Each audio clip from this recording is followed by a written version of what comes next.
Wow, Ndimbati ameze neza arakina filimi ubuzima bwe nta kintu bwigeze buba. So ngayo nguko cyane uyu mugabo rwose amafoto uri kubona Ndimbati aryohewe nahari nubwo bitaryoshye cyane ariko urabona ko atigunza ahubwo ameze neza.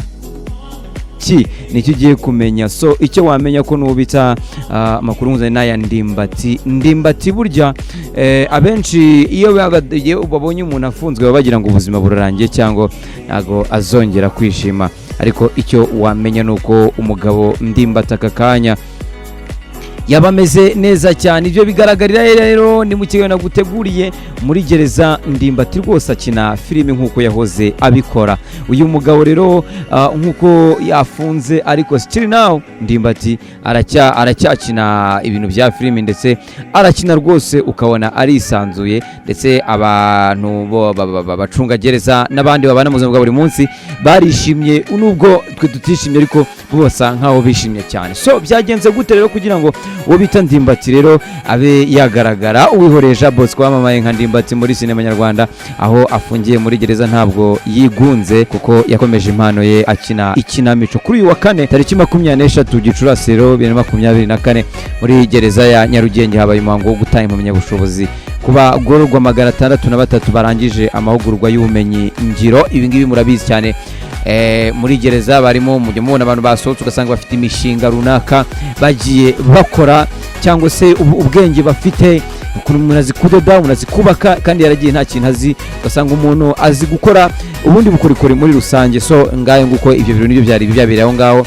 muri ibi birori. Rero hakinwe umukino ugaragaza ko aya mahugurwa y'ubumenyingiro yagirira akamaro abagororwa bayahawe nyuma yo gusubira no mu buzima busanzwe. Ndimbati rero ufungiye muri gereza ya Nyarugenge yagize uruhare mu kwandika uyu mukino ndetse anawugaragaramo. Uyu mugabo asanzwe ari n'umukinnyi wa filime ukunzwe cyane muri sinema nyarwanda.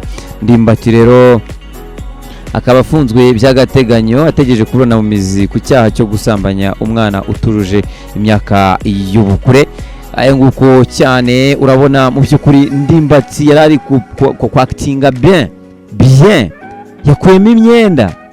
yakuyemo imyenda arangije arakina aravuga ati reka nze mbakubita ikintu bita impano yanjye, burya nubwo ngiye hano ntago ngiye kwicarika impano yanjye.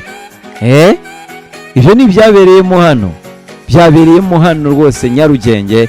So rero urabizi ko mba nditari kugira ngo nkomeze mbahereze ibigenda bivugwa cyangwa bi trend, gusa icyo wamenya aka kanya nuko Ndimbati rwose araho ameze neza. Urabona n'amafoto rwose ameze neza cyane ndetse ari kugenda yiyubutsa, ntago umwuga yigize awureka ahubwo agize gutya yandika umukino ndetse atangira no kuba asetsa ndetse atembagaza abarimo hariya cyane bishimye mu buryo bugaragara.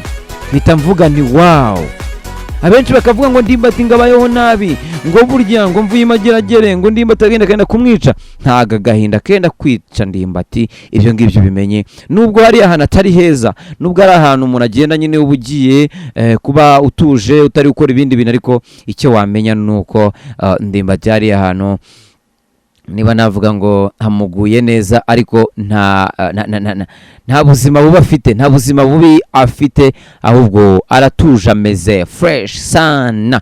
Ngayo nguko cyane bamwita Mustafa aka Ndimbati wamaye cyane muri filime nyarwanda. Wabibonye ko ahangaha atuje ameze fresh ndetse ari gukina na za filime ziwe mwakunze. So akanya rero nakubwira ngo uyu mugabo